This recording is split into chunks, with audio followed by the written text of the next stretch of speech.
Hi friends, welcome back to my channel. ಇದು Sunday log ಆಗಿರುತ್ತೆ. ಅಮ್ಮ ಮನೇಲಿ ಇವತ್ತು ಪಕ್ಷ ಹಬ್ಬ ಇದ್ದಿದ್ದರಿಂದ ನಾವು ಅಮ್ಮ ಮನೆಗೆ ಹೋಗಬೇಕು ಅಂತ ಬೆಳಗ್ಗೆ ಬೇಗನೆ ಎದ್ದು ಸ್ನಾನ ಕೂಡ ಮಾಡಿ ಮನೆ ಕೆಲಸ ಎಲ್ಲ ಮುಗಿಸಿ ಪೂಜೆ ಕೂಡ ಮುಗಿಸ್ಕೊಂಡು ನಾವು ಅಮ್ಮ ಮನೆಗೆ ಬಂದಿದ್ದೀವಿ.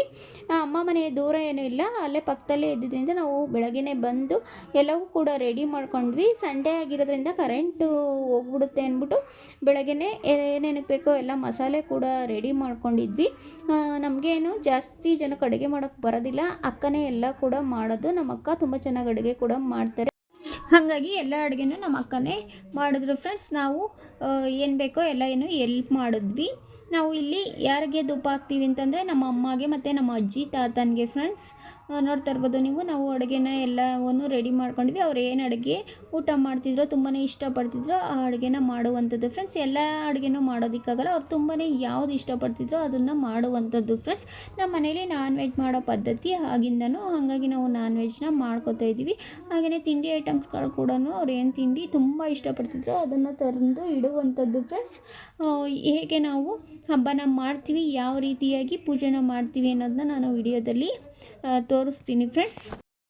ನಾವೀಗ ಅಡುಗೆ ಎಲ್ಲ ಫುಲ್ಲು ಆದಮೇಲೆ ಮತ್ತೊಂದು ಸರಿ ಮನೇನ ನೀಟಾಗಿ ಗುಡಿಸಿ ಒರೆಸ್ಕೋತೀವಿ.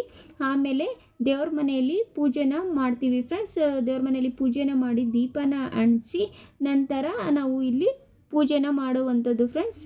ಹಾಗೆಯೇ ನಾವು ಇಲ್ಲಿ ಮೊದಲಿಗೆ ಹೊಸ್ಲು ಪೂಜೆ ಮಾಡ್ಕೋಬೇಕು. ನಾವು ಮೊದಲಿಗೆ ಬಾಗಿಲಿಗೆ ನೀರನ್ನು ಹಾಕಿ ಒಂದು ತೆಂಗಿನಕಾಯಿನ ಒಡೆದು 2 ಬಾಳೆಹಣ್ಣು ಇಟ್ಟು 2 ದೀಪ ಕೂಡ ಹಚ್ಚಿ ಈ ರೀತಿಯಾಗಿ ಹೊಸ್ಲು ಪೂಜೆನ ನಾವು ಮಾಡ್ಕೋಬೇಕು ಫ್ರೆಂಡ್ಸ್. ಹಾಗೆಯೇ ಯಾವ ರೀತಿ ಒಳಗಡೆ ಪೂಜೆನ ಮಾಡೋದು ಅನ್ನೋದನ್ನ ಹೇಳ್ತೀನಿ. ಮೊದಲಿಗೆ ನಾವು ಪೂಜೆ ಮಾಡೋ ಜಾಗದಲ್ಲಿ ನೀಟಾಗಿ ನೆಲನ ಒರೆಸಿ ಬಾಳೆ ಎಲೆ ಕೂಡ ಹಾಸ್ಕೊಂಡು ಒಂದು ಹೊಸ ಬಟ್ಟೆ ಕೂಡ ನಾವು ಹಾಕಿದ್ದೀವಿ. 2 ಬಿಂದಿಗೆನ ಇಟ್ಟು ಒಂದು ಕಳಸನ ಕೂಡ ಇಟ್ಟಿದ್ದೀವಿ. ಮಾವಿನ ಎಲೆ ಆಗಿರ್ಬೋದು, ವಿಳೆದೆಲೆ ಆಗಿರ್ಬೋದು ನಾವು ಇಟ್ಕೊಂಡು ಹೂವಿನ ಅಲಂಕಾರ ಕೂಡ ಮಾಡಿಕೊಂಡು ಸೀರೆ, ಬ್ಲೌಸು ಮತ್ತು ಟವಲು, ಶಲ್ಯ, ಶರ್ಟು ಏನು ತೊಗೊಂಬಂದಿರ್ತೀವೋ ಆ ಬಟ್ಟೆಗಳನ್ನೆಲ್ಲ ಇಟ್ಟು, ತಂದಿರೋ ತಿಂಡಿಗಳನ್ನೆಲ್ಲ ಇಟ್ಟು ನಾವು ಮಾಡಿರೋ ಅಡುಗೆನೆಲ್ಲ ಇಡುವಂಥದ್ದು ಫ್ರೆಂಡ್ಸ್.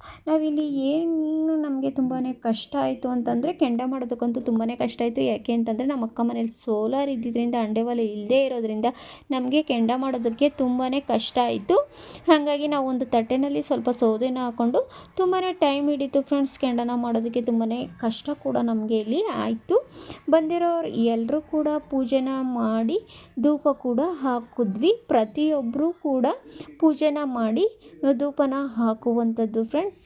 ಹಾಗೆಯೇ ಧೂಪನ ಹಾಕಿದ್ಮೇಲೆ ಒಂದು 5 ರಿಂದ 10 ನಿಮಿಷ ಆಚೆ ಇರುವಂಥದ್ದು, ಕಿಟಕಿ ಬಾಗಿಲನ್ನೆಲ್ಲ ಕ್ಲೋಸ್ ಮಾಡಿ ಸ್ವಲ್ಪನೇ ಗ್ಯಾಪ್ನ ಬಿಟ್ಟು ಆಚೆ ಇರುವಂಥದ್ದು ಫ್ರೆಂಡ್ಸ್. ಯಾಕೆ ಅಂತಂದರೆ ಪಿತೃಗಳು ಒಳಗಡೆ ಬಂದು ಧೂಪನ ತೊಗೊಂಡು ಮಾಡಿರೋ ಅಂಥ ಅಡುಗೆನೆಲ್ಲ ಎಡೆ ಇಟ್ಟಿರ್ತೀವಲ್ಲ ಅದನ್ನು ಊಟ ಮಾಡ್ಕೊಂಡು ಹೋಗ್ತಾರೆ ಅನ್ನೋ ನಂಬಿಕೆ ಫ್ರೆಂಡ್ಸ್. ಹಂಗಾಗಿ ನಾವು ಮತ್ತೆ ಒಳಗಡೆ ಬರಬೇಕಾದ್ರೆ ಬಾಗಿಲನ್ನ ತಟ್ಟಿ ಒಳಗಡೆ ಬರಬೇಕು ಫ್ರೆಂಡ್ಸ್. ಯಾಕೆಂತಂದರೆ ಪಿತೃಗಳು ಒಳಗಡೆ ಇರ್ತಾರೆ, ನಾವು ತಟ್ಟಿದಾಗ ಹೋಗ್ತಾರೆ ಅನ್ನೋ ನಂಬಿಕೆ.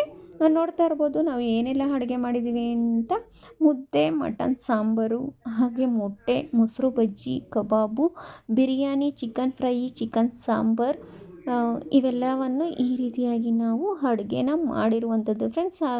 ನಾವು ಪಕ್ಷ ಹಬ್ಬದಲ್ಲಿ ತುಂಬ ಜನಕ್ಕೆ ಊಟಕ್ಕೆ ಹೇಳುವಂಥದ್ದು, ಹಬ್ಬಕ್ಕೆ ಕರೆಯುವಂಥದ್ದು ಪದ್ಧತಿ. ಹಾಗಾಗಿ ನಾವು ತುಂಬ ಜನಕ್ಕೆ ಹಬ್ಬಕ್ಕೆ ಇನ್ವೈಟ್ ಕೂಡ ಮಾಡಿದ್ವಿ. ಎಲ್ಲರೂ ಕೂಡ ಬಂದು ಊಟ ಕೂಡ ಮಾಡಿ ಹೋದರು ಫ್ರೆಂಡ್ಸ್. ಈ ರೀತಿಯಾಗಿ ನಮ್ಮ ಮನೇಲಿ ಹಬ್ಬನ ಮಾಡಿದ್ವಿ ಫ್ರೆಂಡ್ಸ್.